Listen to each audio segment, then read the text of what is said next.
of the fact that our sponsors believe in what we're trying to do here, that we can make this happen. So I'd like to shout out those organizations that have supported us this year, but many of them have supported us in previous years.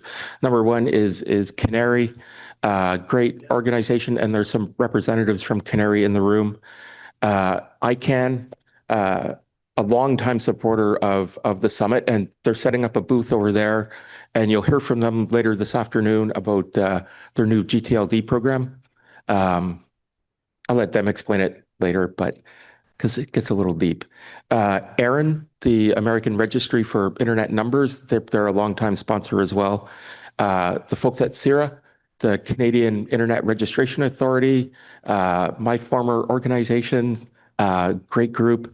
The .ca people, register.ca.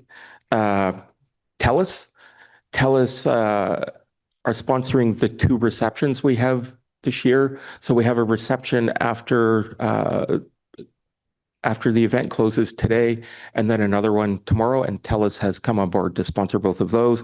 And finally, the Internet Society, Natalie's here. There are a few other people, Sebastian from the Internet Society, great organization. I also used to work there.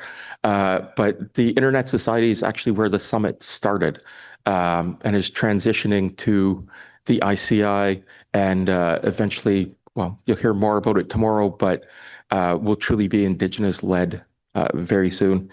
And then I have to shout out the 2 big supporters of the ICI itself, TD Bank. TD Bank supports all of our workforce development work, and they've been a great partner for us.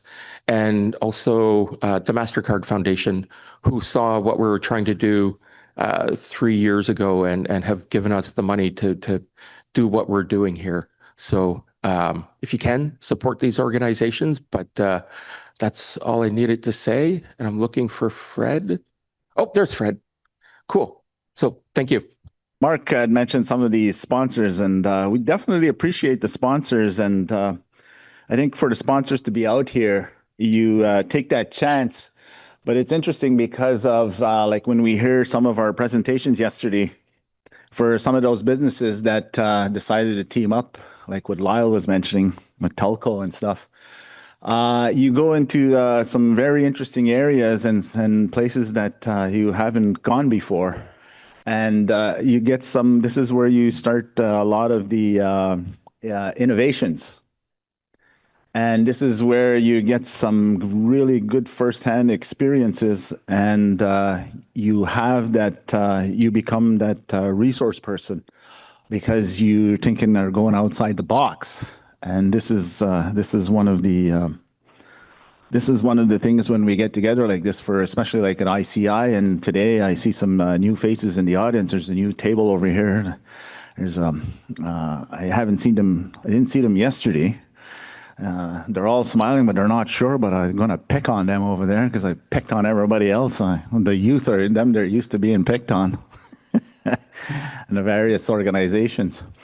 I think this is some of the realities that yesterday. What was interesting for those, as a recap, really quick. What was interesting yesterday, and I think I definitely appreciated when we started off yesterday. We had individuals like Sherry McCuller with the Rapid Links Telecommunication. I was talking to one of her colleagues came up to me yesterday. I think it was Shiraz. And we were talking, and Shiraz had mentioned, he says, I'd like to hear what the youth have to say in terms of being part of this ICI conference, in terms of what are they observing or what are they seeing. And I was telling him, talk to the organizers. And I think this is something that will happen, like a Q&A as well. There should be Q&As after some of these presentations. Yesterday, it went a little longer than usual, but the reason why it went a little longer is because the discussions were starting, and it's one of the things that I observed. Every one of you were switching tables, and you were starting to feel comfortable with each other and starting to get a different insight from the technical people to the policy people, to the government people, and to the private sector, and from the Indigenous. This is where everybody's in their little boxes, but you come out and this is where you find you get that ease. And it's important. And I think when we started off yesterday, this is some of the backgrounds, and I was seeing what I really appreciated yesterday is looking at it was like when Sherry came up. Sherry was, she's over there, and when I first met Sherry, very interesting person. But when I saw the presentation, being from North Carolina, and also working on both sides of the border and helping communities, she is very humble in the sense that the work that she does and how she does it, and she came across very straightforward. Wasn't inundated in terms of what she presented, but it was a lot, and it was sort of like a roadmap as to how things are done. And what I noticed was it was terms of like finance, and I kind of got the feeling that almost sounds like a banker or maybe finance. I have a son that's just gone on to finance and is on one of those things on Bay Street, and since he's been with the organization, he has that kind of talk and speak. But when he does presentations, it's basically the same thing. And I think Shiraz mentioned that, a colleague to Sherry, that, yeah, she does have that kind of financial economic background. But what was interesting is what she outlined was those nuances across those pitfalls, those gaps, things to watch out for, like a right-of-way. Instead of making it narrow, make it wide, that if you're going to pass a line, if you get a huge boulder, you don't have to extend the right-of-way. You just you have that leeway because you negotiated it up front about how to deal with contractors. So what she did is she gave a little bit of everything for everybody that you can catch, and I could even catch it, and that's the interesting, that's what I really, really appreciated. And this is the kind of stuff for a lot of communities that we need and require. And going down the list, when we saw everybody, like when we heard Telesat, the good, the bad, and the ugly with LEOs, and then when we saw Lyle with Teklo, and when we saw, as well as what's happening with Joaquin in South America, I saw the north, and I also saw the jungle, and how the inequity was challenged by First Nation individuals, but also partnering with, like, for example, at Teklo with Norenco.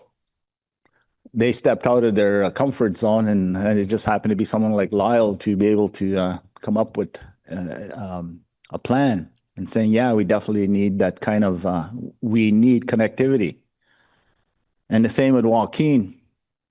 What I appreciated is in the picture is seeing an individual rappelling a jungle tree to put a receiver on top, instead of putting a steel tower, putting up a tree, rappelling up a tree and putting it up there.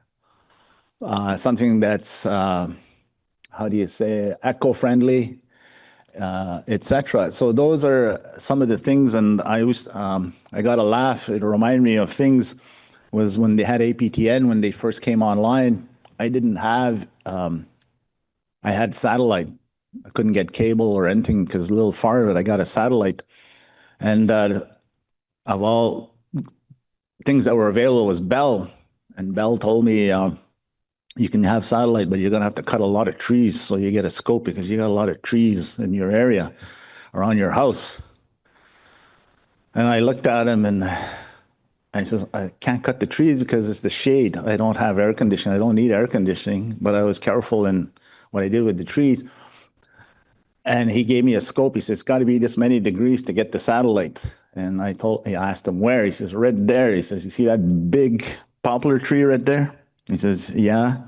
He says, it's going to have to pass that giant oak tree over there. I says, okay. He says, you're going to have to cut this one down and that one down. And I says, okay. So he says, let me know what you decide. He says, I'll come and install it. I says, I'm going to go to the vehicle and stuff. Well, I told him, well, install it on the poplar tree. He looked at me and I looked at the thing over there. I says, "Will it pass?" He goes, "Yeah." I says, "What's it going to cost me?" He says, "It'll just cost you a cable. It's pretty cheap." So I got like 75 feet of cable running from my poplar tree to over there in order to get cable. Well, you wouldn't, lo and behold, I think the president at the time beginning president was Paul LaRose. I think he's still there at APTN. Well, wouldn't you know it, his wife came to visit our community and he came to the cultural center with his wife, and I happened to go there. And he says, "Hey, I'd like to get a tour of the res." And his wife says, "Well, I got stuff to do here, you know." So I said, "I'll do it." So I took him on a tour of our community, and he says, every community that I go to with my wife, or if I go, he says, I try to get a look of the community.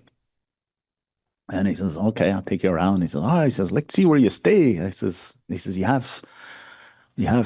you have for a reception?" "Oh," he says, "I got Bell." So anyways, I take a ride by my house, looks around, I invite him in, and he says, "Yeah."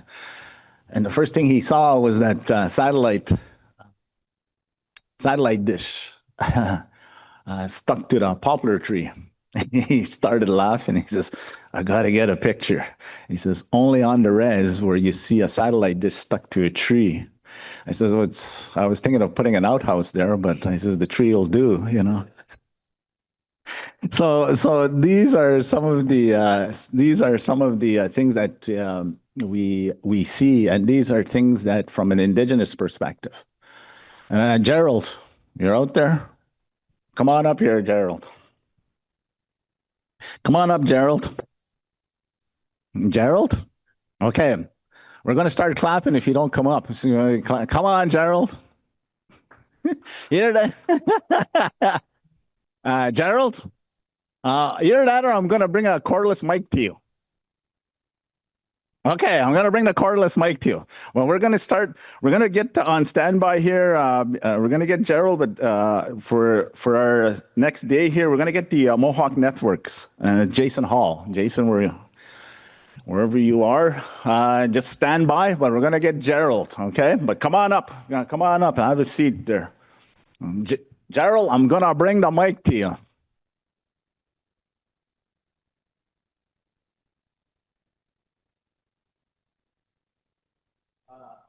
One, two. Since we all have, one of the things here is we deal with technology, and from an Indigenous perspective, we have to have a sense of humor because some of the things that we deal with in our communities, and sometimes we see these crazy things that but we get around them.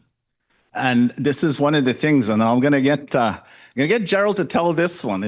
He's just using whatever, but it's no disrespect, but it shows some of the challenges. I'll mention Gerald's going to tell his, and I'll tell mine, and then we're going to go into the Mohawk technology. So he has a really quick joke. Good morning, everyone. I was just kind of messing around with him this morning, so I wasn't expecting to tell the joke, so just bear with me. And I guess it's not really a joke, it's more of an experience. And I'm sure some of us have experienced it in the past. So this would have been a couple of years ago. The Prime Minister went and visited our community, and he was doing a tour, and meeting some of the elders, checking out some of the spots. And he said, "Well, what are 3 challenges that your community is facing right now?" So the chief was with him, and he said, "First challenge we're facing is we don't have running water." So he made a call on his cell phone, and he called the minister, one of the ministers, and they said, "We need to get this community a water treatment plant as soon as possible." And he said, I approved the funding for it. And he said, "Okay." And then Prime Minister asked, "Okay, well, what's the second issue you guys are having?" He said, we have a housing crisis in our community. We have multiple generations of families living in one household." So he made another call, and he said, "We need to start this housing project where we can get their people trained to build houses, and we need to get 50 houses brought out to this community as soon as possible." And they said, "Okay." And he had his whole team with him, like whole entourage, media, and all that jazz. So then he asked the chief, "Well, what's the third issue you guys are having?" And he said, "Well, we don't have cell service out here."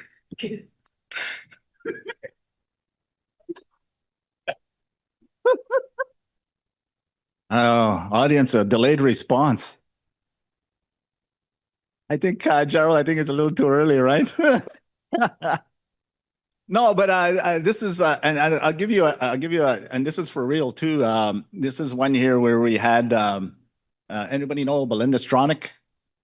Okay, Belinda Stronach, Frank Stronach, her dad, he does Magna International, makes car parts, and she was up on the hill one of the times. Anyways, there was a literacy campaign. There was a literacy, and she decided, he says, I'm going to go visit the Algonquin communities, which is one of mine.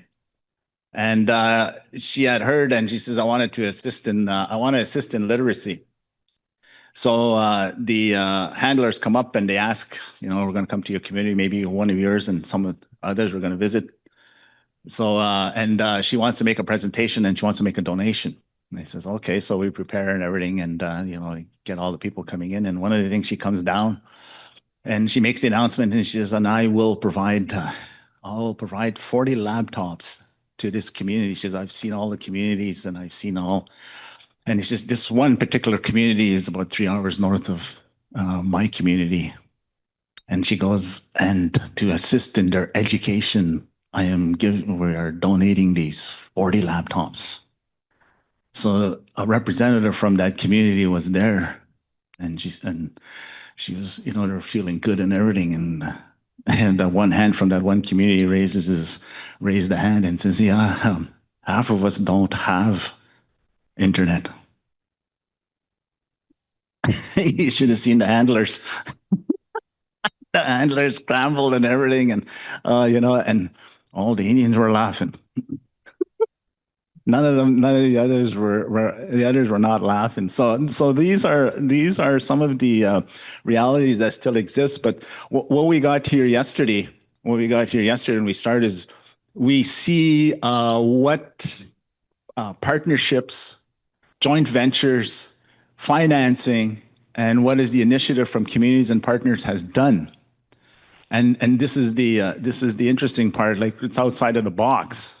It's really outside of the box. And for those of you that are first attending, and for today, and for those it's your first time at ICI, this is the kind of stuff that goes on within these ICI meetings that don't discuss, or you don't hear, or you never looked at it like that. So this is the nice part. So with this, we're going to go here with Mohawk Technologies, our Mohawk Networks. Jason Hall, I think here. Yeah, he's getting. He says 1 minute there. He's priming himself there. Oh no, he's doing the technical stuff. He's getting connected. So yeah, so these are. It's a little inundating for the amount of stuff that you get, that you find here, but I'm starting to feel more comfortable with the technical aspect, the finance aspect, and a lot of the things in between, how communities have done it, and seeing the big one. Yes. Okay. While we wait. Okay. While we wait there for Jason. Yeah, Jason's getting okay. Yeah, okay. I'm gonna run over here. I gotta hear this one.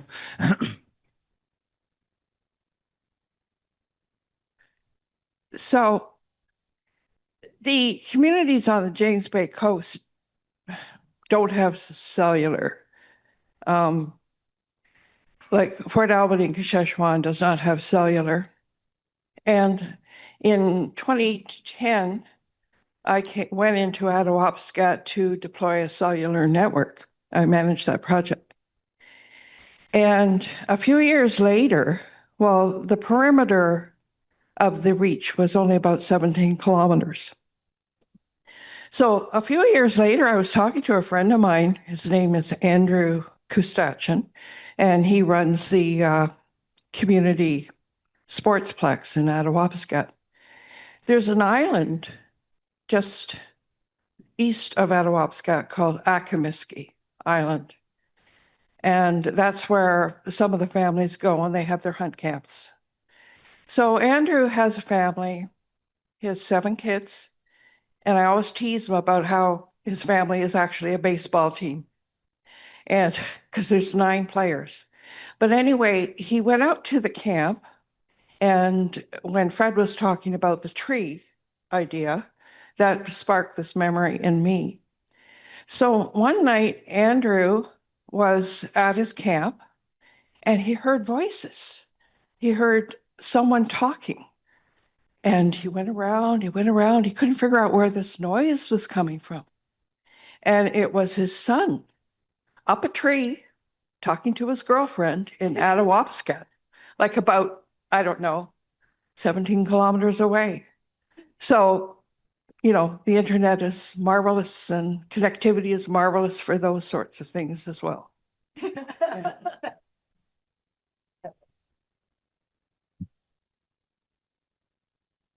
Yeah, and you could see individuals that go to reserve communities and stuff. You could tell which ones are from really serious urban areas. You know how? How we can tell is when they go to the schools or certain areas. These are the non-Indigenous people that have their cell phone and they're walking around. And what they're trying to do is they're trying to get reception. And you can tell this is one of the interesting things, etc. So these are the realities. And I think Jason is going to give us some background. And I don't know if you'd like to use a podium or if you'd like to use the. Use a podium. He's going to use the podium? Okay, he's a podium kind of guy. Not really.